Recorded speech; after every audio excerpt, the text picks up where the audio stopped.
Hi hello అందరికీ. One డేలో Vande Bharat train journey అండి. మా అక్క బావ వాళ్ళు రీసెంట్‌గా తిరుమలకి వెళ్ళేసి వచ్చారనమాట.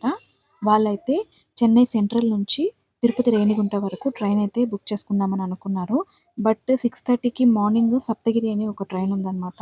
దానికి డైరెక్ట్‌గా మనం వెళ్ళిపోవచ్చు. లాస్ట్ బోగీస్‌లో ఫ్రీగా ఉంటుంది.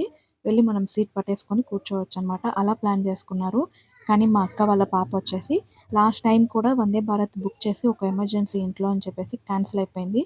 సో, ఈసారి కంపల్సరీ వందే భారత్‌లో వెళ్ళాలి అని చెప్పేసి ట్రైన్ అయితే బుక్ చేసుకున్నారు. సో, అది కూడా లాస్ట్ మినిట్ అండి. అసలు మొత్తం ఫుల్ అయిపోయింది.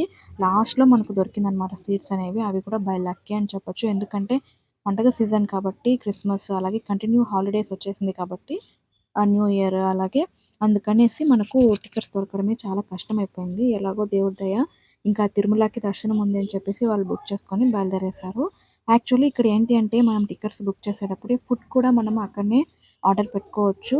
ఏం కావాలి అంటే లంచా, బ్రేక్‌ఫాస్టా, డిన్నరా మనం వెళ్ళే టైంని బట్టి, స్లాట్‌ని బట్టి మనము ఫుడ్ కూడా ఆర్డర్ పెట్టుకోవచ్చనమాట. వీళ్ళేం చేశారంటే ట్రైన్‌లో ఫుడ్ ఎలా ఉంటుందో ఏంటో, ఎలా ఇస్తారో అని చెప్పేసి వాళ్ళైతే ఫుడ్ ఆర్డర్ పెట్టుకోలేదు. ఎర్లీ మార్నింగ్ 5:30కి ట్రైన్ అనమాట. వాడు ఎగ్జాక్ట్‌గా 2 అవర్స్‌లో వెళ్ళిపోయాడనుకుంటాను. రేణిగుంటలో దిగేసి అక్కడి నుంచి స్ట్రెయిట్‌గా మనకి కొండ మీదకి బసెస్ అయితే ఉన్నాయి. అక్కడి నుంచి నడుచుకొని బయటికి రావాలా స్టేషన్ నుంచి. అక్కడ మనకి కొండ మీదకి అంటే తిరుమలకి బసెస్ అయితే అక్కడ అవైలబుల్‌గా ఉన్నాయన్నమాట.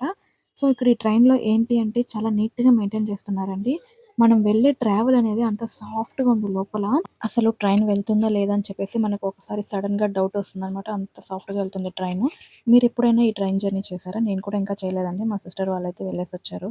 ఒకవేళ వాళ్ళు ఫుడ్ కూడా ఆర్డర్ పెట్టి తిని ఉంటే దాని రివ్యూ కూడా నేను కంపల్సరీ ఇచ్చుంటాను. ఎందుకంటే నెక్స్ట్ వెళ్ళే వాళ్ళకి ట్రావెల్ చేసే వాళ్ళకి ఫుడ్ ఎలా ఉంటుందని ఒక ఐడియా ఉండకపోవచ్చు.